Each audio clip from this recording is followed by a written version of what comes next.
Hello students, welcome to my YouTube channel.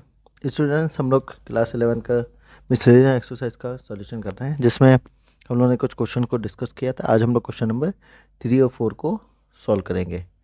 तो question number 3 क्या है आपका कि let A B C be the set such that A union B equal to A union C and A intersection B equal to A intersection C show that B equal to C. ठीक है, ये हम लोग को question दिया है कि 3 set हैं ए बी सी और इनका कुछ रिलेशन है बीच में, जो A union B A union C के बराबर है और A intersection B A intersection C के बराबर है। अब इसको सॉल्व करने की बात रही, तो सॉल्व करने के लिए एक तो तरीका आपको यह है कि आप इसको एग्जाम्पल लेके सॉल्व कर सकते हो, बट स्टूडेंट्स हम लोग क्या कर सकते हैं, इसको इजीली कर सकते हैं सुटेबल प्रॉपर्टी लगा के। ठीक है, क्योंकि यही सेम क्वेश्चन को अगर एग्जामिनर चाहे आपके पेपर में इस तरीके से भी देख सकता है कि using by suitable property show that इतना, और ये जो क्वेश्चन दिया है, तो हम लोग क्या करेंगे, इसको एक सुटेबल प्रॉपर्टी से हम लोग इसको सॉल्व करेंगे। तो देखिए, एक चीज़ हम लोग ये जानते हैं कि अगर कोई एक्स एलिमेंट बी सेट को बिलोंग करता है और वही एक्स एलिमेंट सी सेट को बिलोंग करता है, तो वो हमारा क्या हो जाएगा कि B is the subset of the C। और अगर हम लोग C is the subset of B बता दें तो B बराबर क्या होता है, C होता है। हम लोग को ये डेफिनेशन पता है कि अगर A is the subset of B और B is the subset of A हो तो A और B दोनों क्या होते हैं, बराबर होते हैं। बस इसी स्ट्रेटेजी को लेकर करेंगे और सॉल्व कर लेंगे ईजिली।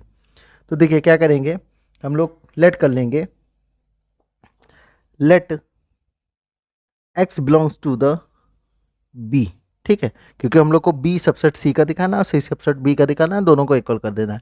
हम लोग क्या करेंगे कि let x belongs to the b, अगर कोई x जो है b को बिलोंग कर रहा है तो हम लोग क्या लिख सकते हैं, x belongs to the a union b, कि वो x जो है वो a यूनियन b को भी बिलोंग करेगा। बिल्कुल ईजी बात है कि अगर कोई एलिमेंट जो है वो b में है तो वो a यूनियन b में भी होगा। अब क्या करते हैं, ए यूनियन बी, एक्चुअल में ए यूनियन बी किसके बराबर दिया है, ए यूनियन सी के बराबर, तो हम लोग लिखेंगे X belongs to the A union C. अब ए यूनियन सी है तो यहाँ से इसका मतलब क्या होता है, यूनियन का मतलब और होता है और इंटरसेक्शन मतलब एंड, तो हम लोग लिख सकते हैं कि X belongs to the A और X belongs to the C. ठीक है, अब यहाँ से हम लोग को पता चल गया कि x belongs to the a और x belongs to the b, मतलब कि x belongs to a intersection b होता है। एक केस ये बन गया। दूसरा केस क्या है, आपका x जो है वो कहाँ बिलोंग करता है, c में बिलोंग करता है। ठीक है, और यहाँ से हम लोग क्या लिख सकते हैं कि x बिलोंग, अगर a इंटरसेक्शन b है, a इंटरसेक्शन b किसके बराबर है, a इंटरसेक्शन c के। ठीक है, तो यहाँ से हम लोग को मिल जाएगा कि x a में बिलोंग करता है, इंटरसेक्शन का आ गया तो and x belongs to the C. तो देखिए हम लोग ने केस बनाया था कि x जो है b में भी बिलोंग करेगा और x c में भी करेगा और x c में, तो यहाँ पे कंडीशन ये बनी कि x जो है वो b में भी बिलोंग करता है और एंड x जो है c में भी करता है। तो यहाँ से b is the subset of the c, b जो है वो c का सबसेट हो गया। ये आपकी इक्वेशन बन गई 1। ठीक, इसी तरीके से हम लोग लेट कर सकते हैं कि अब हम लोग क्या करेंगे, इसका रिवर्स कर देंगे, हम लोग सी को सबसेट दिखा देंगे बी का और दोनों बराबर हो जाएगा। लिखेंगे let y is the subset of c, y is the subset of c। अब y अगर c का, सॉरी सबसेट नहीं, बिलोंग्स है, y belongs to the c, तो y अगर c को बिलोंग करता है तो y a यूनियन c को भी बिलोंग करेगा। बिल्कुल सही बात है कि अगर कोई एलिमेंट c सेट में है तो उसका a यूनियन c में भी y होगा। अब a यूनियन c किसके बराबर है, a यूनियन b के, तो हम लोग लिख देंगे y belongs to a union b। अब यहाँ से क्या दो केस बनेंगे, क्यों, क्योंकि और का केस है यूनियन का, तो y जो है बिलोंग करेगा a में और y जो बिलोंग्स करेगा वो b में करेगा। ठीक है, अब यहाँ से y a में भी करता है c में करता है, तो यहाँ से एक केस क्या बन जाता है कि y जो है वो a इंटरसेक्शन c में भी करेगा। क्यों, क्योंकि y c में भी कर रहा है एंड y a में भी कर रहा है। अब a इंटरसेक्शन c किसके बराबर है, a इंटरसेक्शन b के, तो y जो है किसके बराबर, a इंटरसेक्शन b के बराबर कर देंगे। और यहाँ से हमें क्या मिलेगा कि y ए में भी बिलोंग करता है और वाई बी में भी बिलोंग करता है, और यहाँ से हमें पहले ही मिल गया था कि वाई जो है बी में बिलोंग करता है, तो दो जगह मिल रहा है। तो हम लोग यहाँ से लिख सकते हैं कि Y belongs to C and Y belongs to B, तो यहाँ से सी जो है वो सबसेट किसका है, बी का है। अब देखिए इक्वेशन 1 और इक्वेशन 2 जो है, ठीक है, ये आपका जो पहला वाला है और ये दूसरा वाला जो सेट है ये बी सबसेट सी और सी सबसेट बी हो गया, तो हम लोग यहाँ से लिख सकते हैं बी इजकल टू सी, ठीक है, क्योंकि हम लोग को ये प्रॉपर्टी पता है कि अगर A is the subset of B होता है और B is the subset of A होता है तो वो दोनों क्या हो जाते हैं, इक्वल सबसेट हो जाते हैं। तो उसी को हम लोगों ने यहाँ पे लगा के दोनों को क्या कर दिया, इक्वल कर दिया। अब बढ़ते हैं क्वेश्चन नंबर 4 की तरफ। क्वेश्चन नंबर 4 क्या है, show that the following 4 conditions are equivalent, ठीक है, इन कंडीशंस को हम लोग को क्या है, इक्विवेलेंट दिखाना है। तो देखिए हम लोग बिल्कुल इसे ईजिली करेंगे। हम लोग क्या करेंगे कि इक्वेशन मतलब ये जो आपके 4 पार्ट्स हैं ये सारे इक्विवेलेंट दिखाने हैं। तो हम लोग अगर ये करें कि 1 जो है 2 के बराबर है और 2 जो है 3 के बराबर, 3 जो है 4 के बराबर है, या इसको ऐसे भी कर सकते हैं कि हम लोग सारे पार्टों को फर्स्ट के बराबर करके दिखा दें, ठीक है, कि जैसे सेकंड को हम लोग प्रूफ कर दें क्या है कि वो फर्स्ट के बराबर है, और थर्ड को प्रूफ कर दें कि फर्स्ट के बराबर है, फोर्थ के, ऐसे भी हम लोग कर सकते हैं। लास्ट में ये क्या हो जाएंगे, इक्विवेलेंट्स हो जाएंगे।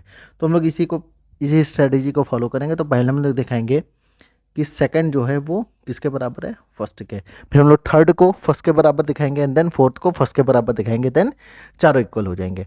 तो सेकंड फर्स्ट को दिखाएंगे। तो सेकंड वाला हम लोग का क्या केस दिया है, हम लोग को गिवन है कि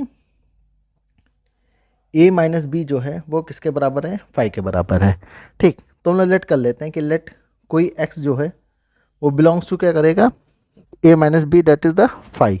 अब यहाँ पे हम लोग क्या लिख सकते हैं कि x जो है a माइनस बी को बिलोंग कर रहा है, तो यहाँ से हम लोग लिख सकते हैं कि x जो है वो a को बिलोंग करेगा and x does not belong to the b।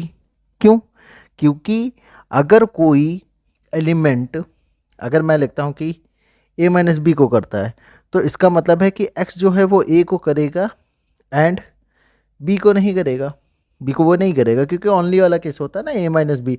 A minus B का मतलब है कि वो सिर्फ खाली ए में ही रहेगा, बी में नहीं।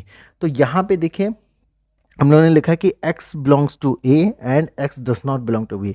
अब यहाँ पे एक चीज ये लिख सकते हैं कि there exists x belongs to A and x belongs to B. ये देखिए कैसे कि ऊपर जो केस है वो ये है कि a माइनस बी का जो डिफरेंस आना चाहिए वो ऑलवेज क्या आना चाहिए, 5 आना चाहिए।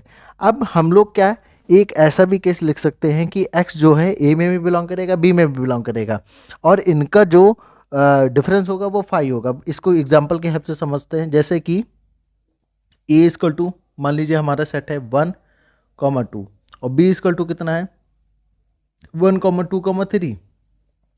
अब अगर आप a माइनस बी निकालो तो a माइनस बी कितना होगा, 5 होगा। सेम एज इसी तरीके से हम लोग लिख सकते हैं कि there exist x belongs to the a and x belongs to the b।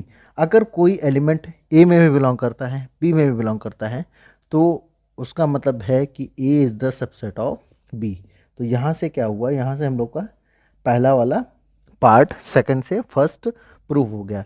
अब हम लोग क्या करेंगे, थर्ड से फर्स्ट को प्रूव करेंगे, ठीक है, थर्ड से फर्स्ट को प्रूफ करेंगे।